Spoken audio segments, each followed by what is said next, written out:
സ്നേഹം, ദിവ്യസ്നേഹം, സ്നേഹം, ദിവ്യസ്നേഹം. ഹല്ലേലൂയ. ദൈവത്തിന് സ്തോത്രം.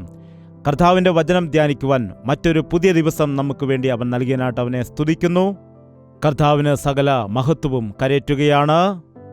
അതിരാവിലെ തന്നെ എഴുന്നേറ്റ് കർത്താവിൻ്റെ സന്നിധിയിൽ പ്രാർത്ഥിക്കുകയും അവൻ്റെ വചനം ധ്യാനിക്കുകയും ചെയ്യുന്നത് നമുക്ക് ഏറെ അനുഗ്രഹമാണ്. ദൈവത്തിന് നമ്മുടെ പ്രഥമ സമയം കൊടുക്കുമ്പോൾ ബാക്കിയുള്ള സമയമെല്ലാം ആ കർത്താവ് നമ്മെ അനുഗ്രഹിക്കുവാൻ ഇടയാകും. ഈ ദിവസം കർത്താവ് നമ്മോട് കൂടെയിരുന്ന് നമ്മെ ഉപദേശിച്ച് വഴി നടത്തുവാൻ, നമ്മളുടെ ജീവിതത്തിൽ വരുന്ന എല്ലാ സാഹചര്യങ്ങളും നേരിടുവാൻ ആവശ്യമായ കൃപ നൽകുന്നതിനു വേണ്ടി അതിരാവിലെ എഴുന്നേറ്റ് ദൈവത്തിൻ്റെ സന്നിധിയിൽ പ്രാർത്ഥിക്കുകയും അവൻ്റെ വചനത്തെ ധ്യാനിക്കുകയും ചെയ്യുന്നത്, അതുപോലെ ഈ ടിവിയിൽ കൂടി വരുന്നതായ ദൈവത്തിൻ്റെ സന്ദേശങ്ങൾ നിങ്ങൾ കേൾക്കുന്നത് എത്രയോ അനുഗ്രഹമാണ്. ഇന്നുണ്ടാകുന്ന ശോധനകളെ നേരിടുവാനും പോരാട്ടങ്ങളെ ജയിക്കുവാനും ഇന്ന് നമ്മുടെ ജീവിതത്തിൽ കടന്നുവരാൻ ഇടയുള്ളതായ പിശാചിൻ്റെ സകല തന്ത്രങ്ങളെയും ജയിക്കുവാനും ദൈവത്തിൻ്റെ ഹിതവും ദൈവത്തിൻ്റെ ഇഷ്ടവും പദ്ധതിയും അനുസരിച്ച് നമ്മെ വഴി നടത്തുവാനും ദൈവം ആഗ്രഹിക്കുന്നു. അതിനുവേണ്ടി ദൈവത്തിൻ്റെ മുൻപിൽ സമർപ്പണത്തോടെ ആയിരിക്കുക. ദൈവം നമ്മുടെ ജീവിതത്തിൽ അത്ഭുത കാര്യങ്ങളെ ചെയ്യാനിടയാകും. ദൈവം നമ്മെ അനുഗ്രഹിക്കുവാൻ ഒരുങ്ങിയിരിക്കുകയാണ്.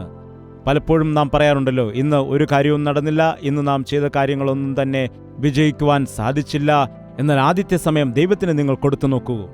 വൈകുന്നേരമാകുമ്പോഴേക്കും നിങ്ങൾക്കൊരു സംതൃപ്തി ഉണ്ടാകാനിടയാകും. ഞാൻ ചിന്തിക്കാത്ത കാര്യം പോലും ദൈവം എനിക്ക് സാധിച്ചു തന്നു, ഇത് എങ്ങനെയാണ് ഈ ദിവസം സാധിച്ചെടുക്കാൻ കഴിഞ്ഞത് എന്ന് നീ തന്നെ അതിശയിക്കാനിടയാകും.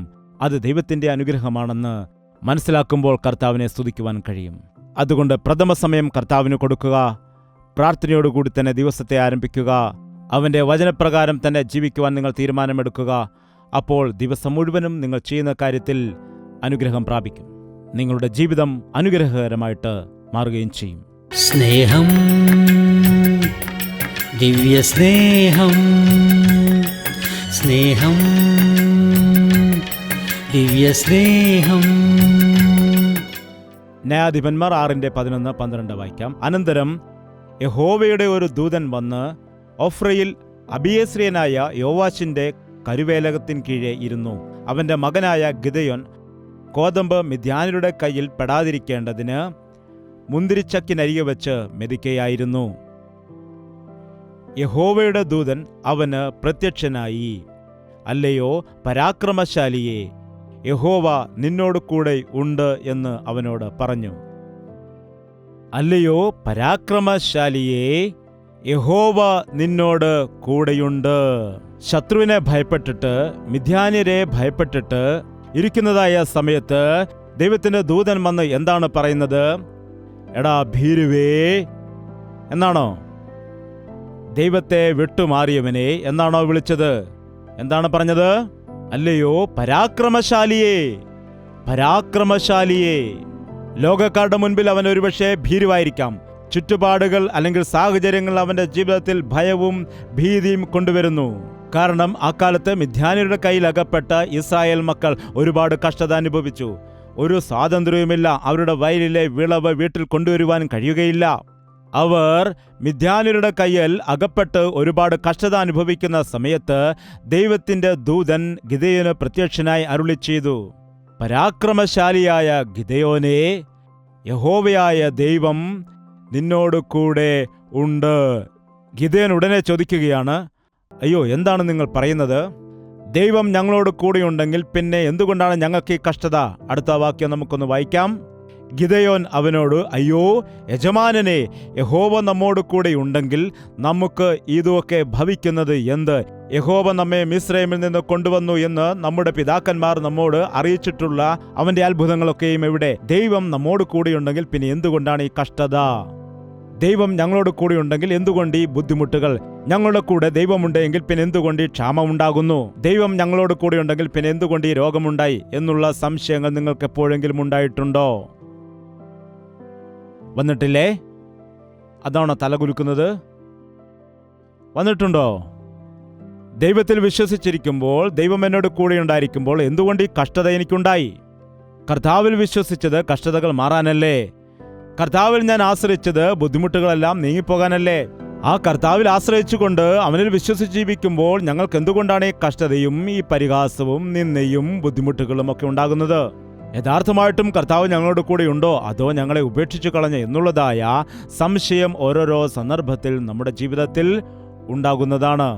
ഒരു കാര്യം മാത്രം നാം മറക്കരുത്, ദൈവം നമ്മോട് കൂടെയുണ്ടെങ്കിൽ നമുക്ക് എന്തും ചെയ്യുവാൻ കഴിയും. എന്നാൽ ദൈവം നമ്മോട് കൂടെയില്ലെങ്കിൽ നമുക്കൊന്നും തന്നെ ചെയ്യുവാൻ കഴിയില്ല. നിനക്കെത്ര വിദ്യാഭ്യാസം ഉണ്ടായാലും, എത്ര കഴിവുണ്ടായാലും, എത്ര സമ്പത്തുണ്ടായാലും, എത്ര ബലമുണ്ടായാലും, നിനക്കെന്തെല്ലാം കഴിവുകളുണ്ടെങ്കിലും ദൈവത്തിന്റെ സാന്നിധ്യം നിന്നോട് കൂടെയില്ലെങ്കിൽ നീ ചെയ്യുന്നതെല്ലാം സീറോയാണ്. ദൈവം നമ്മോട് കൂടെയുണ്ടെങ്കിൽ നമുക്കൊന്നുമില്ലായെങ്കിലും കുഴപ്പമില്ല. നമ്മുടെ കഴിവില്ലായ്മയെപ്പോലും അവൻ ഉപയോഗിക്കുവാനിടയാകും. അവൻ നമ്മോട് കൂടെ ഇരിക്കുമ്പോൾ നമുക്ക് അത്ഭുത കാര്യങ്ങൾ ചെയ്യുവാൻ കഴിയും. പല പ്രാവശ്യവും നമ്മുടെ ജീവിതത്തിൽ നാം നമ്മെ തന്നെ നോക്കുന്നത് കൊണ്ട്, അഹങ്കരിക്കുന്നത് കൊണ്ട്, ഒരുപക്ഷെ അഹങ്കരിച്ചുകൊണ്ട് നാം വീണുപോകാനിടയാകും, അല്ലെങ്കിൽ നിരാശപ്പെട്ട് തകരുവാനുമിടയാകും. എന്തുകൊണ്ടെന്നാൽ നമ്മുടെ ജീവിതത്തിലെ സാഹചര്യങ്ങൾ മാറി മറിഞ്ഞുകൊണ്ടേയിരിക്കും. ഒരു ദിവസം നല്ലതായിരിക്കും, അടുത്ത ദിവസം മോശമായിരിക്കും. ശമ്പളം, എനിക്കൊന്നും പേടിപ്പാനില്ല. ഒരു 30-31 തീയതിക്കാകുമ്പോൾ ഒരു കഴിവുമില്ലല്ലോ കർത്താവേ. എന്താണ് നമ്മുടെ സ്ഥിതി അനുസരിച്ചുകൊണ്ട് നമുക്കെല്ലാം ഉണ്ടായിരിക്കുമ്പോൾ ഹല്ലേലൂയ സ്തുതിയൊക്കെ നമുക്ക് പാടും. എന്നാൽ നമ്മുടെ ജീവിതത്തിൽ കഷ്ടത ഉണ്ടാകുമ്പോൾ കർത്താവ് എന്താണ് ഇങ്ങനെ ഉണ്ടാകുമെന്ന് പറഞ്ഞ് ദുഃഖിക്കും, നിരാശപ്പെട്ടും. കാരണം നമ്മുടെ ജീവിതം അപ്പ് ആൻഡ് ഡൗൺ ആയിരിക്കും. നമ്മുടെ അവസ്ഥകൾ അനുസരിച്ചുകൊണ്ട് നമ്മുടെ ജീവിതത്തിൽ ഉയർച്ചയും താഴ്ചയും ഉണ്ടാകും. അതുകൊണ്ട് ഇവയിൽ നാം ആശ്രയിച്ച് നിന്നാൽ നമ്മുടെ ജീവിതത്തിൽ സമാധാനം കിട്ടില്ല. നമ്മുടെ ജീവിതത്തിൽ നമുക്ക് സ്ഥിരതയോടെ മുൻപോട്ട് പോകണമെങ്കിൽ ദൈവത്തിന്റെ സാന്നിധ്യം നമ്മോട് കൂടെ ഉണ്ടായിരിക്കണം. അവൻ നമ്മോട് പറഞ്ഞതാ, ലോകാവസാനം വരെയും ഞാൻ നിങ്ങളോട് കൂടെയുണ്ട്. ആ കർത്താവില് വിശ്വസിക്കുന്നവർക്ക്, ആ കർത്താവിൽ പൂർണ്ണമായി ആശ്രയിക്കുന്നവർക്ക് അവന്റെ സാന്നിധ്യവും സമാധാനവും ഉണ്ടായിരിക്കും. അവനെ അനുസരിക്കുന്നവർക്ക്, അവന്റെ ഹിതം ചെയ്യുന്നവർക്ക്, അവൻ പറഞ്ഞ കാര്യം പറഞ്ഞതുപോലെ ചെയ്യുന്നവർക്ക് എപ്പോഴും അവന്റെ സാന്നിധ്യം അവരുടെ കൂടെ ഉണ്ടായിരിക്കും. ഇവിടെ ഇസ്രായേൽ ജനം എപ്പോഴും ദൈവത്തോട് പിറുപിറുക്കുകയാണ്. നമുക്കറിയാം, ഇസ്രായേലിനെ ദൈവം ഒരുപാട് സ്നേഹിക്കാനിടയായി. അവരെ ഒരു പ്രത്യേക ജനമായിട്ട് ദൈവം വേർതിരിച്ചെടുത്തു. അവർക്ക് ദൈവം ശ്രേഷ്ഠമായ ഒരു പദവി കൊടുത്തു. അന്യദേശക്കാരെ ഇവരിൽ കൂടി കർത്താവിലേക്ക് കൊണ്ടുവരുവാൻ വേണ്ടി ദൈവം ആഗ്രഹിച്ചപ്പോൾ ഇവരെന്താണ് ചെയ്ത്? അവരുമായിട്ട് ഇടകലർന്ന് ജീവിച്ച്, അവരിലെ ആളുകളെ വിവാഹം കഴിച്ച്, അവരുടെ കാര്യങ്ങളെല്ലാം ചെയ്ത്, അവരുടെ സമ്പ്രദായങ്ങൾ ചെയ്ത് ദൈവത്തെ കോപിപ്പിച്ചു. അങ്ങനെയുള്ള സമയത്ത് ദൈവം അവരെ ഉപേക്ഷിച്ചപ്പോൾ മിസ്രൈമിൽ അവർ കടന്നു പോവുകയും അവിടെ ആ ദേശക്കാർക്ക് അടിമകളായി മാറുകയും ചെയ്തു. പിന്നീട് നാം നോക്കുമ്പോൾ മനസ്സിലാക്കാൻ കഴിയും, ദൈവത്തെ മറന്നു പോകുമ്പോൾ അവർ ശത്രുവിൻ്റെ കയ്യിൽ ഏൽപ്പിക്കപ്പെടുന്നു. ഇവിടെ നോക്കുമ്പോൾ മിദ്യാന്യരുടെ കയ്യിൽ അവർ ഏൽപ്പിക്കപ്പെട്ടവരായിട്ട് അടിമകളായിരിക്കുന്നതായിട്ട് കാണാൻ കഴിയും. അവരുടെ കൈകളിൽ അകപ്പെട്ട് കഷ്ടത അനുഭവിച്ചു കൊണ്ടിരിക്കുമ്പോൾ, കഷ്ടതയുടെയും ബുദ്ധിമുട്ടിൻ്റെയും രോഗത്തിൻ്റെയും നടുവിൽ അവർക്ക് ഒന്നും ചെയ്യുവാൻ കഴിയാത്തതായ സമയത്ത് അവർ ദൈവത്തോട് നിലവിളിക്കുവാൻ ഇടയായി. ദൈവം അവരുടെ ഇടയിൽ നിന്ന് ഒരുവനെ എഴുന്നേൽപ്പിച്ച് അവരെ വിടുവിക്കുന്നതിന് വേണ്ടി ഉപയോഗിച്ചു. അവന്റെ പേരെന്താണ്? ഗിദെയോൻ. അവൻ വീരശൂര പരാക്രമി അല്ലായിരുന്നു, ബലിഷ്ഠമായ ശരീരം ഉള്ള വ്യക്തി അല്ലായിരുന്നു, അവൻ ധൈര്യവാനല്ലായിരുന്നു. അവൻ ഭയത്തോടുകൂടി തന്റെ ജോലി ചെയ്തുകൊണ്ടിരിക്കുന്ന സമയത്ത് ദൈവദൂതൻ അവന്റെ അരികിൽ വന്നിട്ട് പറയുകയാണ്, അല്ലയോ പരാക്രമശാലിയെ, യഹോവയായ ദൈവം നിന്നോട് കൂടെയുണ്ട്, നീ മുൻപോട്ട് പോകുക, നിന്നിൽ കൂടി ഈ മിദ്യാന്യരുടെ കയ്യിൽ നിന്ന് യഹോവ ഈ ജനത്തെ വിടുവിക്കും. അപ്പോൾ ഇവനെന്താണ് മറുപടി പറയുന്നത്? ഞാൻ എന്ത് യോഗ്യതയുണ്ട്? എനിക്ക് എന്തെങ്കിലും യോഗ്യതയുണ്ടോ?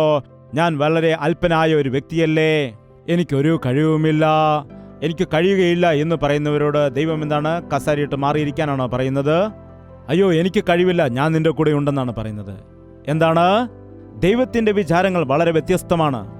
കത്തിയ മുൾപ്പടർപ്പിലേക്ക് മോശ വന്നപ്പോൾ ദൈവം പറഞ്ഞു, നിൽക്കുക. അതിനുശേഷം എനിക്ക് പോകാൻ കഴിയില്ല എന്ന് മോശ പറഞ്ഞപ്പോൾ മോശയോട് പറഞ്ഞു, നീ പോകാൻ, ഞാൻ നിന്നോട് കൂടെയുണ്ടെന്ന്. എനിക്ക് കഴിയുകയില്ല എന്ന് പറയുമ്പോൾ കർത്താവ് പറയും, ഞാൻ നിന്നെ സഹായിക്കാം, കൂടെ വരാമെന്ന്. കാരണം അവനറിയാം നമുക്ക് കഴിയില്ലെന്ന്.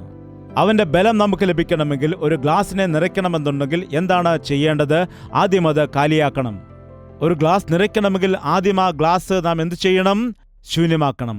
നമ്മുടെ ശക്തി നമ്മിൽ നിന്ന് ശൂന്യമാക്കുമ്പോൾ ദൈവത്തിന്റെ ശക്തി നമ്മിൽ വന്ന് നിറയും.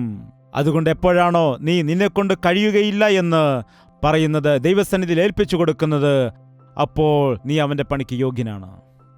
ഓപ്പറേഷൻ തിയേറ്ററിൽ ചെല്ലുന്ന സമയത്ത്, ആ സർജറി ചെയ്യുന്നതിന് മുൻപ് ആദ്യം എന്ത് ചെയ്യും? അനസ്തേഷ്യ നൽകും.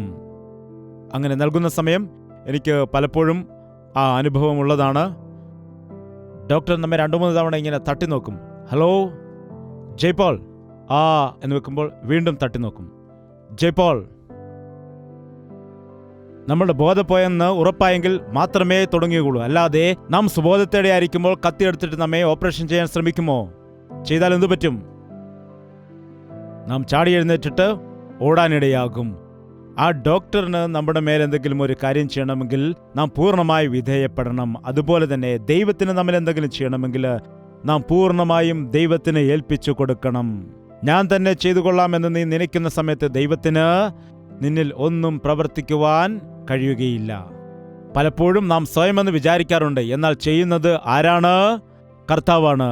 നാം ആണ് ചെയ്യുന്നത് നാം ചിന്തിക്കൂ. എന്നാൽ ബലം ആരാണ് നൽകുന്നത്? കർത്താവാണ്. അത് പല വിശ്വാസികളും മറന്നു പോകുന്നു. അതുപോലെ പല ദൈവദാസന്മാരും മറന്നു പോകുന്നു. എന്നെ ശക്തനാക്കുന്നവൻ മുഖാന്തരം ഞാൻ സകലത്തിനും മതിയായവൻ.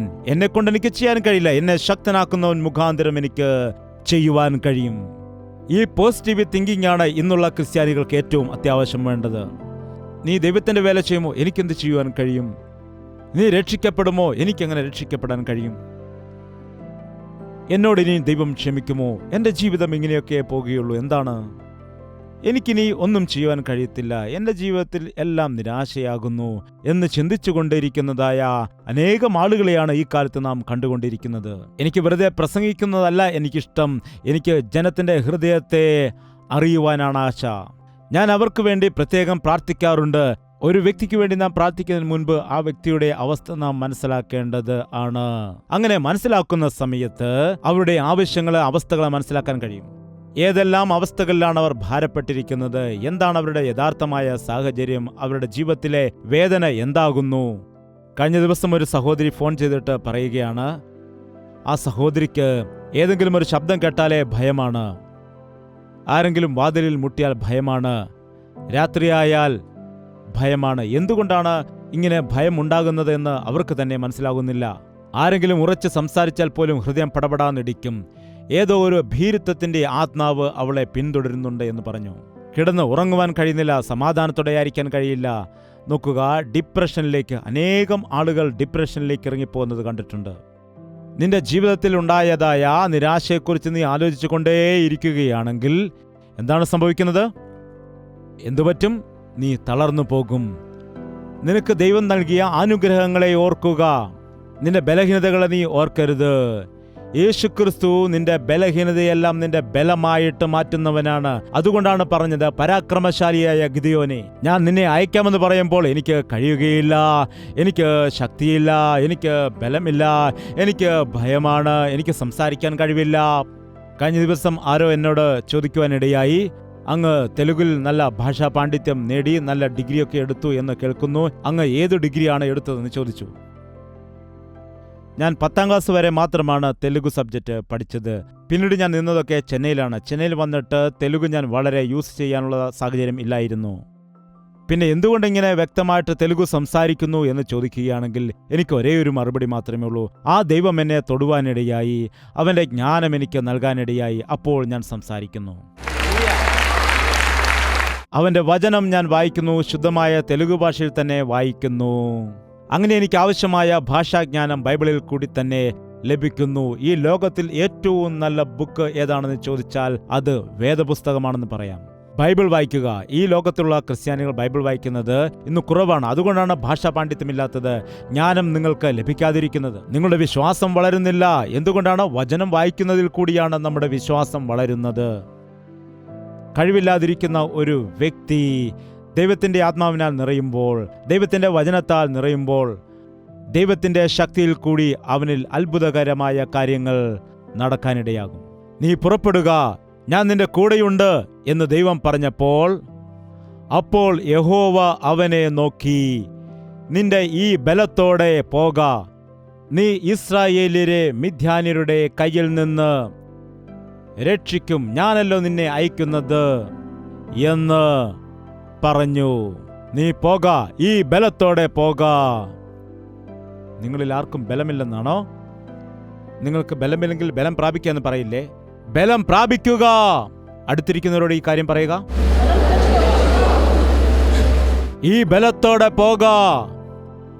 ഏത് ബലമാണിത്? സ്പിരിച്വൽ ബലം. ദൈവത്തിന്റെ നാമത്തിൽ, ദൈവത്തിന്റെ സന്നിധിയിൽ നമുക്ക് ബലമുണ്ട്.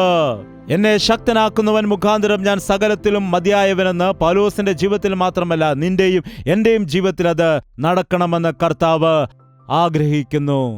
ഈ ബലത്തോടെ പോക. ഒരു മനുഷ്യനെ പരാജയപ്പെടുത്തുന്നത് പോലെ ആ മിദ്യാന്യരെ സകലരെയും തോൽപ്പിക്കാൻ ആവശ്യമായ ശക്തി ഞാൻ നിനക്ക് നൽകാമെന്ന് പറഞ്ഞു. ദൈവത്തിന്റെ ശക്തി എങ്ങനെയുള്ളതാണ്? സൂപ്പർ നാച്ചുറൽ പവർ എന്ന് കേട്ടിട്ടില്ലേ? അസാധ്യങ്ങളെ സാധ്യമാക്കുന്ന ബലം, ശക്തി തന്നിൽ വിശ്വസിക്കുന്നവർക്ക് ദൈവം നൽകാനിടയാകും. ഒരുപക്ഷെ നിന്റെ ജീവിതത്തിലും അങ്ങനെയുള്ള ശക്തി നൽകുവാൻ ദൈവം ആഗ്രഹിക്കുന്നുണ്ടാവാം. ബലഹീനരെ, തകർന്നവരെ, നിരാശപ്പെട്ടവരെ, തകർന്നു കിടക്കുന്നവരെയാണ് യേശു ഉപയോഗിക്കാനിടയായത്. അവന് ശിഷ്യന്മാരെ ആവശ്യമായിട്ട് വന്ന സമയത്ത് ശാസ്ത്രിമാരെയും പരീശന്മാരെയും ജ്ഞാനികളെയും ഒന്നുമല്ല അവൻ തിരഞ്ഞെടുക്കുവാനിടയായത്. മത്സ്യം പിടിക്കുന്ന സാധാരണക്കാരെയാണ് തിരഞ്ഞെടുത്തത്. വിദ്യാഭ്യാസമില്ലാത്ത പാവപ്പെട്ട ആളുകളെ അവരുടെ പ്രസംഗങ്ങൾ കേട്ടപ്പോൾ കേൾക്കുന്നവർ അതിശയിച്ചു. അയ്യോ, ഇവർ പാവപ്പെട്ട മത്സ്യത്തൊഴിലാളികളാണല്ലോ, ഇവർക്ക് എങ്ങനെയാണ് ഇങ്ങനെ സംസാരിക്കാൻ കഴിയുന്നത്? വിദ്യാഭ്യാസമില്ലാത്തവർക്ക് പാണ്ഡിത്യം എങ്ങനെ കിട്ടി? എങ്ങനെയാണ് പാണ്ഡിത്യം കിട്ടിയത്? ഏത് ബൈബിൾ കോളേജിലാണ് അവർ പോയി പഠിച്ചത്? എങ്ങനെയാണ് ഇവർക്ക് ഈ ജ്ഞാനം ലഭിക്കാനിടയായത്? എങ്ങനെ ഇവർക്ക് ഇത്രമാത്രം ആഴമായ അറിവുകൾ ലഭിച്ചു? പിന്നീട് അവർ തന്നെ സ്വയം പറഞ്ഞു, ഓഹോ, നിങ്ങൾ യേശുവിനോടൊപ്പം ഉള്ളതുകൊണ്ട് കിട്ടിയെന്ന്. നമ്മൾ യേശുവിനോടൊപ്പമാണെങ്കിൽ അവന്റെ ജ്ഞാനം നമുക്ക് ലഭിക്കും. നമ്മൾ യേശുവിനോടൊപ്പമാണെങ്കിൽ അവന്റെ ബലം നമുക്ക് ലഭിക്കാനിടയാകും. യേശുക്രിസ്തു അധികാരമുള്ളവനായതുകൊണ്ട് അവൻ കടലിനെയും കാറ്റിനെയും ശാസിച്ചു. ഇന്ന് യേശുവിൽ വിശ്വസിക്കുന്നവർക്കും ദൈവം ആ അധികാരത്തെ നൽകിയിട്ടുണ്ട്. എന്നാൽ യേശുക്രിസ്തു നൽകിയിരിക്കുന്ന അധികാരത്തെ നാം ഉപയോഗിക്കുന്നില്ല. പിശാചിനെ കണ്ട് ഭയന്ന് വിറയ്ക്കുന്നു. നീ ഭയപ്പെട്ടാൽ പിശാച് നിന്നെ പിന്തുടരും. നീ എതിർക്കുകയാണെങ്കിൽ പിശാച് നിന്നെ വിട്ടോടിപ്പോകും. ഇത് കർത്താവ് പറഞ്ഞ വാക്കാണ്. ഗിദെയോനെ, ഞാൻ നിന്റെ കൂടെയുണ്ട്. നീ ഇനിയും ഭീരുവായ വ്യക്തിയല്ല. ഇപ്പോൾ നീ നേരത്തെ പോലെ കഴിവില്ലാത്ത വ്യക്തിയല്ല. ഇന്നു മുതൽ ഞാൻ നിന്നോട് കൂടെയുണ്ട്. നീ പുറപ്പെട്ടു പോക. നീ ശക്തിയോട് പോക. ഞാൻ നിന്റെ കൂടെയുണ്ട്. ഒരു മനുഷ്യനെ പരാജയപ്പെടുത്തുന്നത് പോലെ നീ മിദ്യാന്യരെ സകലരെയും പരാജയപ്പെടുത്തുമെന്ന് പറഞ്ഞു. നമ്മൾ സങ്കല്പിക്കുന്നതിനും അപ്പുറമുള്ളതായ വൻ കാര്യങ്ങൾ നമ്മിൽ കൂടി ചെയ്യുവാൻ വേണ്ടി കർത്താവ് ആഗ്രഹിക്കുന്നു. ദൈവം നോക്കുന്നത് നിങ്ങളുടെ കഴിവിനെയല്ല, ദൈവം നോക്കുന്നത് നിങ്ങളുടെ സമർപ്പണത്തെയാണ്. നിന്റെ ശക്തിക്ക് വേണ്ടിയോ ബലത്തിനു വേണ്ടിയോ അല്ല ദൈവം കാക്കുന്നത്. ദൈവം കാത്തിരിക്കുന്നത് നിന്റെ സമർപ്പണത്തിന് വേണ്ടിയാണ്. നീ സമർപ്പിക്കുന്ന വ്യക്തിയാണെങ്കിൽ നിന്നിൽ കൂടി കർത്താവ് വൻ കാര്യങ്ങൾ ചെയ്യാനിടയാകും. കർത്താവ് നിങ്ങളുടെ കൂടെയുണ്ടോ? യേശു നിങ്ങളുടെ കൂടെയുണ്ടോ? യേശുവിന്റെ മാർഗത്തിൽ നിങ്ങൾ നടക്കുന്നുണ്ടോ എന്നത് അതാത് സമയങ്ങളിൽ നാം നമ്മെ തന്നെ പരിശോധിക്കേണ്ടതാണ്. പലരും ശരിയായ മാർഗത്തിലാണെന്ന് വിചാരിക്കുന്നു. നിങ്ങൾ ട്രെയിൻ കണ്ടില്ലേ? അത് നേരെ പോകും. എപ്പോഴാണ് അത് സ്പ്ലിറ്റായിട്ട് മാറുന്നത്, അടുത്ത ട്രാക്കിലേക്ക് നീങ്ങിപ്പോകുന്നതെന്ന് പറയാൻ കഴിയില്ല. അതുപോലെ തന്നെ നാം അറിയാതെ തന്നെ നമ്മുടെ ജീവിതത്തിൽ നേരായ മാർഗത്തിൽ പോകുന്നു, ശരിയായ മാർഗത്തിൽ പോകുന്നു എന്ന് വിചാരിക്കുന്നു. അറിയാതെ തന്നെ മറ്റു മാർഗത്തിലേക്ക് കയറിപ്പോകുന്നു. അങ്ങനെ കഷ്ടതയും ബുദ്ധിമുട്ടും ഉണ്ടാകുന്നു. നമ്മുടെ ജീവിതത്തിൽ ഒരു പ്രയോജനവുമില്ലാത്ത അവസ്ഥയുണ്ടാകുന്നു. പലപ്പോഴും നമ്മുടെ ജീവിതത്തിൽ തെറ്റായ വഴികളിൽ കൂടി പോകുന്നത് കൊണ്ടാണ് ഇങ്ങനെ സംഭവിക്കുന്നത്. നമ്മെ കർത്താവിന്റെ മുൻപിൽ സമർപ്പിച്ചുകൊണ്ട് ശരിയായ മാർഗത്തിൽ പോവുകയാണെങ്കിൽ നമ്മിൽ കൂടി ദൈവം അത്ഭുതമായ കാര്യങ്ങളെ ചെയ്യാനിടയാകും. ഞാൻ ആരെയെല്ലാം ഉപേക്ഷിച്ചാലും എൻ്റെ കർത്താവിനെ മാത്രം ഞാൻ ഉപേക്ഷിക്കുകയില്ല. ഞാൻ എന്തെല്ലാം നഷ്ടമാക്കിയാലും ശരി, എൻ്റെ യേശുവിനെ മാത്രം ഞാൻ നഷ്ടമാക്കില്ല. ഞാൻ ആരെയൊക്കെ ദുഃഖിപ്പിച്ചാലും ശരി, എൻ്റെ യേശുവിനെ മാത്രം ഞാൻ ദുഃഖിപ്പിക്കില്ല. ഞാൻ ഈ ലോകത്തിലുള്ള എന്തിനേയും ഉപേക്ഷിക്കുവാൻ തയ്യാറാണ്, എന്നാൽ എൻ്റെ യേശുക്രിസ്തുവിനെ മാത്രം ഞാൻ ഉപേക്ഷിക്കുകയില്ല എന്നത് ആദിമസഭയിൽ ഉണ്ടായിരുന്ന ദൈവമക്കളുടെ തീരുമാനമായിരുന്നു. രാജാവിന്റെ വിഗ്രഹത്തെ നമസ്കരിക്കുവാൻ പറഞ്ഞപ്പോൾ അത് അനുസരിക്കാത്തതിനാൽ അന്നുണ്ടായിരുന്നതായ ശിഷ്യന്മാർ രക്തസാക്ഷികളായി മാറി. വിഗ്രഹത്തെ നമസ്കരിക്കുകയില്ല എന്ന് പറഞ്ഞതിന്റെ കാരണമായിട്ട് അഗ്നികുണ്ഡത്തിൽ അന്ന് ശദ്രക്, മേശക്, അബേദ്നെഗോ എറിയപ്പെട്ടു. ഞാൻ എൻ്റെ ദൈവത്തോട് നിശ്ചയമായും പ്രാർത്ഥിക്കും. രാജാവ് കൽപ്പിച്ചാലും ആര് കൽപ്പിച്ചാലും എൻ്റെ ദൈവത്തോട് ഞാൻ പ്രാർത്ഥിക്കാതെ ഇരിക്കുകയില്ല എന്ന് പറഞ്ഞു. എന്തെല്ലാം ചെയ്താലും എൻ്റെ ദൈവത്തിന്റെ സന്നിധിയിൽ ഞാൻ ഇരിക്കുമെന്ന് പറഞ്ഞതുകൊണ്ട് ദാനിയേല് സിംഹത്തിന്റെ കൂട്ടിൽ എറിയപ്പെട്ടു. എന്താണ് സംഭവിച്ചത്? അവയെ കണ്ടുകൊണ്ട് ദാനിയേൽ ഭയപ്പെട്ടില്ല. ദാനിയേലിനെ കണ്ടുകൊണ്ട് സിംഹമാണ് ഭയപ്പെട്ടത്. ആ സിംഹങ്ങൾ വിശന്ന് വലഞ്ഞിരിക്കുന്ന സിംഹങ്ങളായിരുന്നു. സിംഹക്കൂട്ടിലേക്ക് ആരെങ്കിലും വിട്ടുകൊടുത്താൽ അത് താഴെ വീഴുന്നതിന് മുൻപ് തന്നെ പിടിച്ചു തിന്നുമായിരുന്നു. വിശപ്പില്ലാത്തത് കൊണ്ടല്ല സിംഹം ദാനിയേലിനെ കടിക്കാതെ ഇരുന്നത്. ദൈവത്തിന്റെ സാന്നിധ്യം, ദൈവത്തിന്റെ കൂട്ടായ്മ അവനോട് കൂടെയുണ്ട്. ഭക്തൻ എന്താണ് പറഞ്ഞത്? ദൈവം എന്നോട് കൂടെയിരുന്ന സിംഹത്തിന്റെ വായിൽ നിന്ന് എന്നെ രക്ഷിച്ചു. അതുകൊണ്ട് ഈ കാലത്ത് ഗർജിക്കുന്ന സിംഹം പോലെ വരുന്നതായ പിശാചിന്റെ വായിൽ നിന്ന് നാം രക്ഷിക്കപ്പെടണമെന്നുണ്ട് എങ്കിൽ നമുക്ക് ദൈവത്തിന്റെ സാന്നിധ്യമാണ് ആവശ്യം. കർത്താവ് നമ്മോട് കൂടെ ആയിരിക്കുന്നതായ സമയത്ത്, കർത്താവിന്റെ സാന്നിധ്യം നമ്മോട് കൂടെ ഉണ്ടാകുമ്പോൾ, കർത്താവിന്റെ ഹിതം അനുസരിച്ചുകൊണ്ട് അവനെ അനുസരിച്ച് വിശ്വസിച്ച് ജീവിക്കുമ്പോൾ നമ്മയും നമ്മുടെ കുടുംബത്തെയും പിശാചിന് തൊടുവാൻ കഴിയുകയില്ല. നിന്റെ ജീവിതത്തിൽ ദൈവത്തിന്റെ സാന്നിധ്യമില്ല, നിന്റെ കൂടെ ദൈവത്തിന്റെ കൃപയില്ല, ഒരു രീതിയിലും മുമ്പോട്ട് പോകുവാൻ കഴിയില്ല എന്ന് പറഞ്ഞ് നീ നിരാശപ്പെട്ട് ഭാരത്തോടിരിക്കുകയാണോ? എങ്കിൽ ദൈവം ഇപ്പോൾ നിന്നോട് സംസാരിക്കുകയാണ്.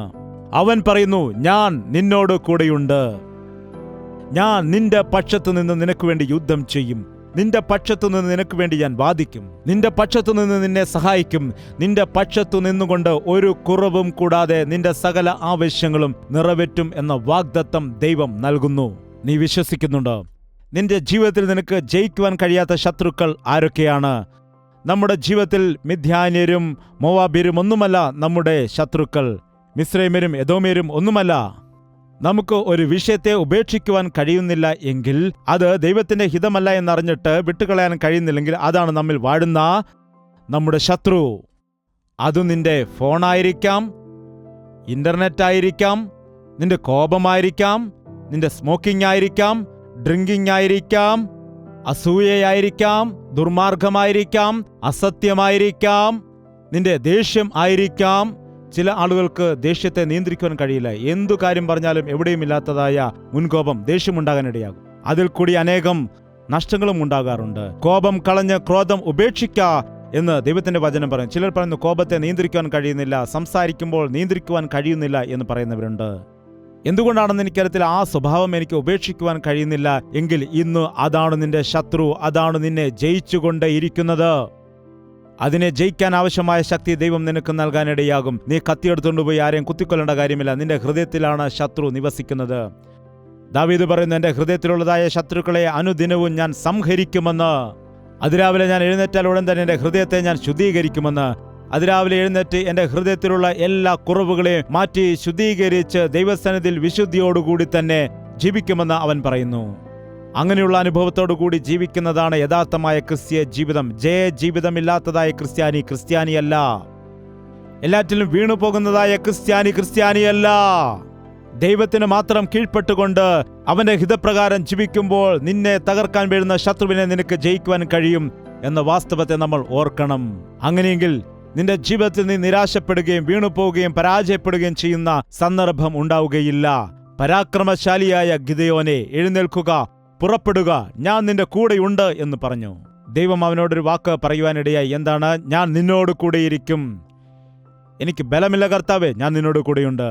എനിക്ക് ശക്തിയില്ല കർത്താവേ, ഞാൻ നിന്നോട് കൂടെയുണ്ട്. എനിക്ക് ശക്തിയില്ല കർത്താവേ, നീ ഭയപ്പെടേണ്ട, ഞാൻ നിന്നോട് കൂടെയുണ്ട് എന്ന് കർത്താവ് പറഞ്ഞു. ഈ ദിവസം കർത്താവ് നിന്നോട് എന്തെങ്കിലും പറയുകയാണെങ്കിൽ, എന്തെങ്കിലും കാര്യം ചെയ്യുവാൻ പറഞ്ഞാൽ, അത് ചെയ്യുവാനുള്ളതായ ശക്തിയും ബലവും നിനക്കില്ല എന്ന് നിനക്ക് തോന്നുകയാണെങ്കിൽ കർത്താവിനോട് പറയുക. അവൻ പറയും, എനിക്ക് പണമില്ല കർത്താവേ, അതിനെന്താണ്? എനിക്ക് ശക്തിയില്ല കർത്താവേ, അതിനെന്താണ്?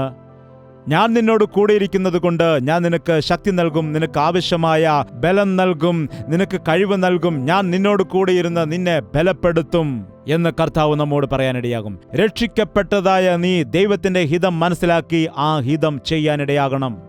പരാക്രമശാലിയായ ഗിദെയോൻ, ദൈവത്തിന്റെ നാമത്തിനു വേണ്ടി നിൽക്കേണ്ടതായ ഗിദെയോന് ഭയപ്പെട്ട് ഇവിടെ വേല ചെയ്യുകയാണ്. ഇവിടെ ധാന്യം മെതിച്ചുകൊണ്ടിരിക്കുമ്പോൾ കർത്താവ് പറയുകയാണ്, ഇതല്ല നിന്റെ പണി. നീ ദൈവത്തിന്റെ കയ്യിൽ ശക്തമായി ഉപയോഗിക്കപ്പെടേണ്ട വ്യക്തിയാണ്. ദൈവത്തിന്റെ രാജ്യത്തിന് വേണ്ടി നിൽക്കേണ്ട വ്യക്തിയാണ്. ദൈവത്തിന്റെ നാമത്തിനു വേണ്ടി തീക്ഷ്ണതയോടെ മുന്നോട്ടോടേണ്ട വ്യക്തിയാണ്. അനേകരെ നേടിയെടുക്കേണ്ട വ്യക്തിയാണ് എന്ന് നിന്നോടും ദൈവം പറയുന്നു. പരാക്രമശാലികളായിട്ട് കർത്താവിന്റെ നാമത്തിൽ വീരന്മാരായി, ശൂരന്മാരായി, അവന്റെ സാന്നിധ്യമുള്ളവരായി ഈ കാലത്ത് പിശാചിന്റെ മടിയിൽ ഉറങ്ങുന്നവരെ തട്ടി എഴുന്നേൽപ്പിക്കാൻ, പിശാചിന്റെ കയ്യിൽ ഞെരിഞ്ഞ് അമരുന്നവരെ വിടുവിക്കുന്നതിന് വേണ്ടി കർത്താവ് നിനക്ക് ശക്തിയെ നൽകുന്നതിന് കർത്താവിന്റെ സന്നിധിയിൽ നമുക്ക് പ്രാർത്ഥിക്കാം. ഒരു നിമിഷം കർത്താവിന്റെ സന്നിധിയിൽ കണ്ണുകൾ അടച്ചുകൊണ്ട് കരങ്ങൾ ഉയർത്തി പ്രാർത്ഥിക്കുക. ഇത് വളരെ ശ്രേഷ്ഠമായ സമയമാണ്. എന്തുകൊണ്ടാണ് നീ ഇന്ന് ശത്രുവിനെ ജയിക്കുവാൻ കഴിയാതെ ശത്രുവിന് കീഴ്പ്പെട്ട് പോകുന്നത്? ഏതു ദുശീലത്തിനാണ് നീ അടിമയായിരിക്കുന്നത്? ഒരു നിമിഷം നിന്നെ തന്നെ പരിശോധിച്ചു നോക്കുക. നിന്നെ കീഴ്പ്പെടുത്തുന്ന ആ ശത്രു ഏതാണ്? ആ ശത്രുവിനെ നിന്റെ കാൽ കീഴിൽ ചവിട്ടി മെതിക്കുവാൻ ദൈവം നിനക്ക് ബലം നൽകാൻ പോകുന്നു. നിന്റെ ശത്രുവിന് ഒരിക്കലും നിന്നെ ജയിക്കുവാൻ കഴിയുകയില്ല.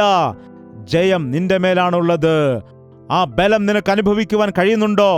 ആ ജയജീവിതം നിനക്ക് അനുഭവിക്കുവാൻ കഴിയുന്നുണ്ടോ? അനുദിനവും കർത്താവ് നൽകുന്ന ജയത്തെ പ്രാപിച്ചെടുത്തുകൊണ്ട് ഈ ലോകത്തിൽ കർത്താവിന്റെ സാക്ഷികളായിട്ട് ജീവിക്കാൻ നിനക്ക് കഴിയുന്നുണ്ടോ എന്ന് ഒരു നിമിഷം ആലോചിച്ച് നോക്കുക. വായു തുറന്നുകൊണ്ട് കർത്താവിന്റെ സന്നിധിയിൽ ഒരു നിമിഷം നിങ്ങളൊന്ന് പ്രാർത്ഥിക്കുക. യേശുവേ, നിന്റെ പൈതലാക്കി നീ എന്നെ മാറ്റണമേ.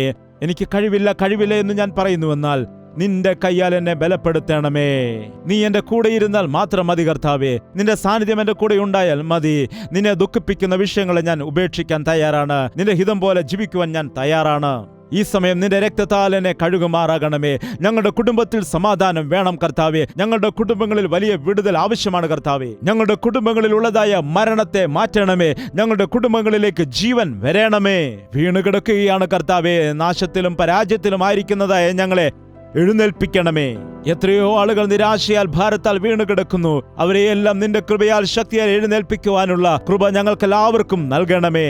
അന്ന് പത്രോസിനോടും യോഹന്നാനോടും നിന്റെ സാന്നിധ്യം ഉണ്ടായിരുന്നതായ സമയത്ത് നീ അവരെ ബലപ്പെടുത്തുവാനിടയായി. അത്ഭുത കാര്യങ്ങൾ ചെയ്യുവാൻ സഹായിച്ചു. അനേകം രോഗികൾക്ക് സൗഖ്യമാക്കാൻ കൃപ കൊടുത്തു.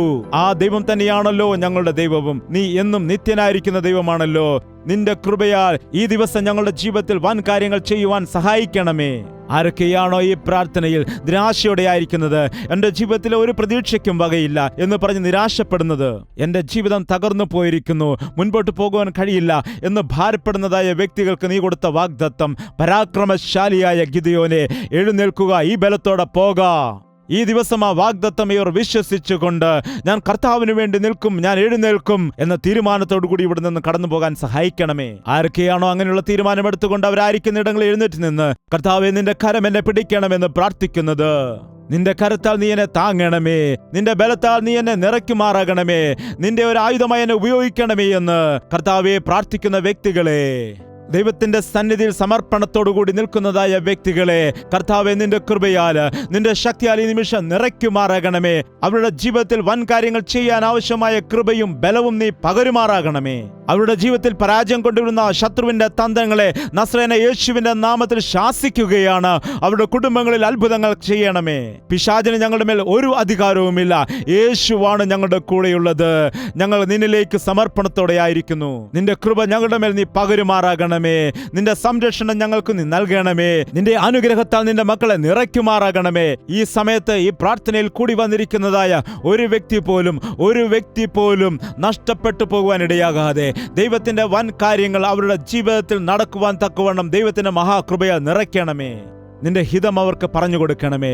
നിന്റെ ഹിതത്താൽ നിന്റെ വരങ്ങളാൽ നിറയപ്പെട്ടുകൊണ്ട് അവർ ഈ ലോകത്തില് യേശു ക്രിസ്തുവിന് വേണ്ടി ജീവിക്കുവാൻ, അനേകർക്ക് അനുഗ്രഹിക്കപ്പെട്ടവരായിട്ട് കർത്താവിന്റെ വേല ചെയ്യുന്നവരായിട്ട് ജീവിക്കുവാൻ അവരെ എല്ലാവരുടെയും ജീവിതത്തെ അത്ഭുതവും സഹായവും ചെയ്യണമേ. ഒരു കഴിവുമില്ലാത്ത ഞങ്ങളെയാണ് നീ തിരഞ്ഞെടുത്തത്.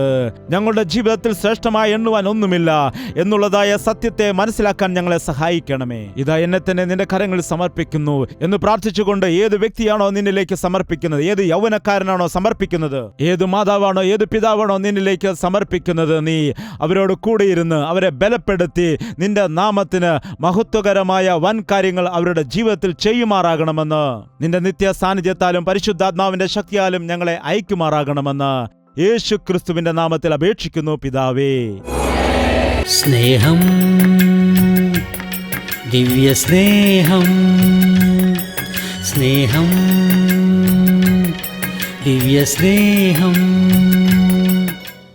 ദൈവത്തിന് സ്തോത്രം. നിങ്ങൾ കേട്ട സന്ദേശം നിങ്ങൾക്ക് അനുഗ്രഹമായി എങ്കിൽ ആ വിഷയം ഞങ്ങൾക്ക് ഫോൺ ചെയ്തോ അല്ലെങ്കിൽ കത്തെഴുതിയോ അറിയിക്കുക.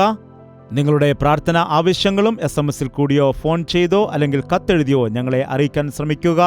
കർത്താവിന്റെ സന്നിധിയിൽ പ്രാർത്ഥിക്കാൻ ഞങ്ങൾ എപ്പോഴും ഒരുക്കത്തോടെയായിരിക്കുന്നു. കർത്താവിന്റെ ഹിതമെങ്കിൽ വീണ്ടും കാണാം. അപ്പോൾ വരെ ദൈവത്തിന്റെ മഹാകൃപ നിങ്ങളോട് കൂടെ ഉണ്ടായിരിക്കട്ടെ.